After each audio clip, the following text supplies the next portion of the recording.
नमस्कार, मैं आश्रुति और आप देख रहे हैं नेक्स्ट 9 न्यूज। आपका बहुत बहुत स्वागत है हमारे इस खास प्रोग्राम देश की सच्चाई में।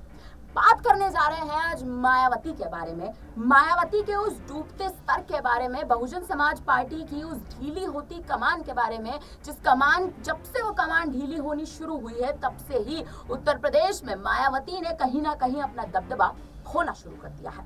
और दबदबा खोने का सबसे बड़ा कारण है उनके भतीजे आकाश आनंद। जब से आकाश आनंद ने उत्तर प्रदेश की सीतापुर की उस रैली में तमाम तरह के बयान दिए थे, उसके बाद से ही कहीं ना कहीं मायावती की पार्टी को ऐसी मुश्किलों का सामना करना पड़ रहा है कि अब बीएसपी का सुपड़ा धीरे धीरे साफ होता जा रहा है। लेकिन मायावती उसको साफ ना करने के लिए और उस वर्चस्व को खत्म ना करने की लड़ाई में अभी भी कहीं ना कहीं अटक रखी हैं और उसके लिए लगातार हर दिन लड़ाई कर रही हैं। कभी गठबंधन की बात होती है तो कभी इसकी बात होती है कि आकाश आनंद को वापस उनकी वापसी हो जानी चाहिए बहुजन समाज पार्टी में, वापसी हो जानी चाहिए बीएसपी के उस पद कोऑर्डिनेटर पर जिस पद से मायावती ने उनको हटा दिया था, निष्कासित कर दिया था। आज इन्हीं तमाम मुद्दों के बारे में बात करेंगे। बात ये भी करेंगे कि मायावती का अब आने वाले समय में क्या रुख रहेगा और किस प्रकार से आने वाले उत्तर प्रदेश के 2027 के विधानसभा चुनाव में मायावती की अब रणनीति किस प्रकार मुड़ेगी। हमारे साथ स्टूडियो में तनुज मौजूद है। तनुज, आपका स्वागत है। मेरा पहला सवाल आपसे यही रहेगा कि जिस प्रकार से आप देख रहे हैं कि इस बार के लोकसभा चुनाव में कहीं ना कहीं मायावती की पार्टी धीरे धीरे बेहद कमजोर होती जा रही है। हालांकि मायावती का प्रयास अभी भी यही इन्हीं तमाम प्रयासों में अभी भी मायावती कहीं ना कहीं जूझ रखी हैं कि किसी ना किसी तरह से अपना स्तर जो है एक बार फिर से उत्तर प्रदेश में और तमाम उन राज्यों में जहां जहां उन्होंने प्रत्याशियों को उतारा है वहां पर एक तरह से कहें तो अपना वर्चस्व वापस बनाए। लेकिन क्या आपको लगता है कि मायावती की ये कोशिश कहीं से कहीं तक भी कायम होती दिखाई देगी? देखिए, कहीं ना कहीं मायावती जो है अब रिटायरमेंट के बिल्कुल आखिरी उस पड़ाव पर है कि राजनीति से उन्हें रिटायरमेंट लेना है। शायद यही कारण है कि पूरे राज्यों में भले ही उन्होंने देखिए पूरे देश के अंदर अपने उम्मीदवार उतारे हों कई सीटों पर, लेकिन उन्होंने जाकर सिर्फ उत्तर प्रदेश में चुनाव प्रचार किया और किसी भी सीट पर उन्होंने चुनाव प्रचार नहीं किया। ना वो दिल्ली आई, ना वो कहीं और गई। दूसरे राज्यों में ठीक है एक दो सीट पर वो पहुंच गई। तो ऐसे में बड़े सवाल खड़े होते हैं। मैं आपको बता दूं, मायावती दरअसल ये लोकसभा 2024 का चुनाव लड़ी नहीं रही है। मायावती जो चुनाव लड़ने की तैयारी कर रही है वो लोग जो उत्तर प्रदेश में 2027 में विधानसभा चुनाव होने वाले हैं उसको लेकर मायावती तैयारी कर रही है। और देखिए, बीएसपी पार्टी ने कभी इस तरह का केंद्र तक पहुंचने की लालसा भी नहीं रखी। उन्होंने हमेशा उत्तर प्रदेश में अपना एक सोचा है कि इसी गद्दी पर बैठे रहे। शायद इस बार भी मायावती शुरुआत से काफी पहले से देखिए तैयारी में उतर चुकी है। लेकिन ऐसे में उन्होंने जो एक्शन अपने भतीजे आकाश आनंद के खिलाफ लिया है, ये एक्शन वाकई में बहुत सोचने वाला है। और जिस तरह के आरोप मायावती पर लगते नजर आ रहे हैं कि मायावती जो है भारतीय जनता पार्टी की बी टीम के रूप में काम करती नजर आ रही है, तो ये बातें सच होती नजर आ रही है, ऐसा दिखाई देता है।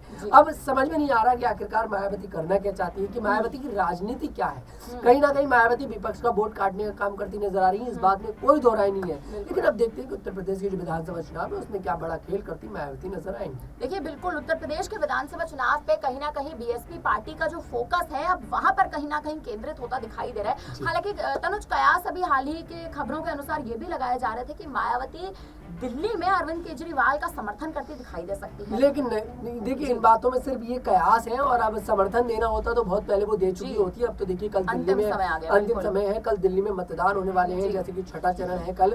तो ऐसे में अब तो कोई उम्मीद ही नहीं है यहाँ पर समर्थन देने की। वही बात अगर करी जाए कि चुनाव परिणाम के बाद यहाँ पर मायावती बड़ा खेल करती नजर आए, उस पर कुछ विचार किया जा सकता है। उसमें भी देखते हैं कि आखिरकार मायावती किस पार्टी को समर्थन देती है या फिर पूरे इंडिया गठबंधन को अपना समर्थन देती है। ये बातें यहाँ पर सोचने वाली होंगी, विचार करने वाली होंगी। गठबंधन की भी करेंगे। जी बिल्कुल। लेकिन मैं आपको यहाँ पर बता दूं, मायावती जो है वो अभी भी मैं एक बार फिर से कहूंगा कि वो सिर्फ यहाँ पर विधानसभा लोकसभा चुनाव नहीं लड़ रही है, बल्कि वो यहाँ पर विधानसभा चुनाव की तैयारी करती नजर आ रही है। जी बिल्कुल। बात गठबंधन की करते हैं तनु। जिस प्रकार से देखिए मायावती पर और बीएसपी पार्टी पर कहीं ना कहीं इस बात के कयास तेज थे और हाल ही की खबरों में तो कयासबाजी काफी तेज थी कि चंद्रशेखर आजाद के साथ अब बीएसपी की पार्टी कहीं ना कहीं गठबंधन करती दिखाई दे सकती है। वो अभी तक आपको मुमकिन होता क्यों नहीं दिखाई दे रहा है? देखिए, मुझे अभी ऐसा लगता है कि कहीं ना कहीं चंद्रशेखर आजाद जो है वो अभी सिर्फ उन्होंने राजनीति में एक तरह से कदम रखा है, उन्हें अभी बहुत ज्यादा समय लगेगा।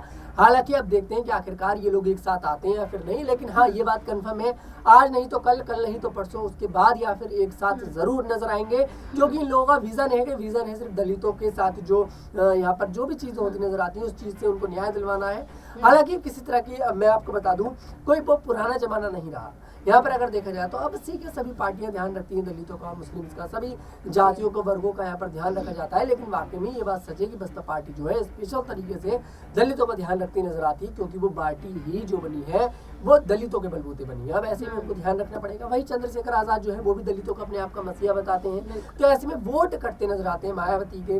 अब देखते हैं कि आखिरकार मायावती चंद्रशेखर को साथ लाने में कितनी कामयाब होती नजर आएंगी। आपने कहा कि मायावती कहीं ना कहीं दलितों के मसीहे के रूप में काम करती है, जिस प्रकार से देखा कि दलितों का एक अहम चेहरा है। अगर वो दलितों का अहम चेहरा है तो आप देखिए ऐसे तो फिर समाजवादी पार्टी के मुखिया अखिलेश यादव का भी कहीं ना कहीं इसी प्रकार का आप देखें मत रहता है, चंद्रशेखर आजाद का इसी प्रकार का मत रहता है। तो गठबंधन आखिर पहले लोकसभा से करा क्यों नहीं मायावती? क्योंकि कहीं ना कहीं मायावती जो इस तरह से नारा देती आ रही थी, एकला चलो रे वाला, वो नारा उन्होंने सच कर दिखाया कि मैं अकेले चुनाव लड़ रही हूँ। और इस बात में कोई झूठ भी नहीं थी कि मायावती ने जब गठबंधन करा है उनके साथ कुछ ना कुछ गलती हुआ है। अब गेस्ट हाउस कांड को उठा लीजिए, कितना बड़ा गठबंधन इन लोगों का था समाजवादी पार्टी के साथ, लेकिन उसके बावजूद भी बड़े बड़े कांड हो जाते हैं उत्तर प्रदेश में। तो ऐसे में मायावती जो है उन्होंने जो डिसीजन लिया है, ठीक है अकेले वो चलने की कोशिश कर रही है। और देखिए अगर आप अकेले चलेंगे, अगर आप अकेले चलकर ही कुछ कर सकते हैं, आप 4 लोगों के साथ चलकर कुछ नहीं कर सकते। आप इंडिया गठबंधन को देखिए, इतने अच्छे से उन्होंने इंडिया गठबंधन किया, पूरा मेहनत करी, लेकिन क्या प्रदर्शन रहा? कोई बहुत ज्यादा यहाँ पर प्रभाव देखने को नहीं मिल रहा है। हालांकि प्रभाव है, मैं ये नहीं कहूंगा, लेकिन जिस तरह की उम्मीद यहाँ पर इंडिया गठबंधन से करी जा रही थी उस तरह का प्रभाव यहाँ पर इंडिया गठबंधन में देखने को नहीं मिल रहा है। बिल्कुल, देखिए कहीं ना कहीं एक ये भी मुद्दा तो कहीं ना कहीं देखिए तनुज ये बनता है कि अगर मायावती इंडिया गठबंधन में होती या शुरुआत से ही अगर जिस प्रकार से आप देखिए सपा ने उनकी ओर रुख किया था कि आप हमारे साथ इस बार गठबंधन कर लीजिए, जिस प्रकार से 2019 में गठबंधन किया था, लेकिन मायावती ने इस बार जो एकला चलो की राह जो पकड़ी वो राह कहीं ना कहीं उन पर ही भारी पड़ती दिखाई दे रही है। फिलहाल अब आप ये भी बता दीजिए अंत में हमारे दर्शकों को कि साल 2027 में आप जो उत्तर प्रदेश के विधानसभा चुनाव होने जा रहे हैं, उत्तर प्रदेश के विधानसभा चुनाव में मायावती की रणनीति क्या होने वाली है? बिल्कुल रणनीति यही होगी, एकला चलो। अब देखते हैं कि आखिरकार एकला चलो में मुझे लगता है कि भले ही चंद्रशेखर आजाद का साथ वो ले सकती हैं, लेकिन यहाँ पर समाजवादी पार्टी के साथ गठबंधन की किसी मूड में मायावती नजर नहीं आने वाली है।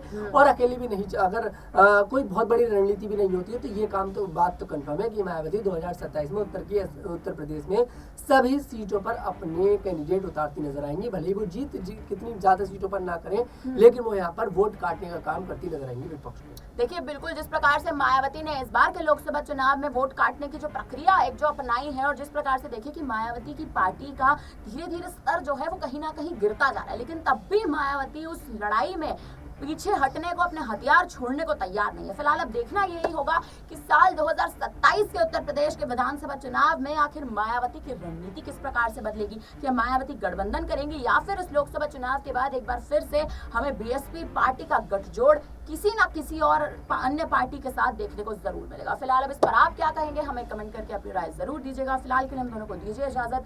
देखते रहिए नेक्स्ट नाइन न्यूज। धन्यवाद।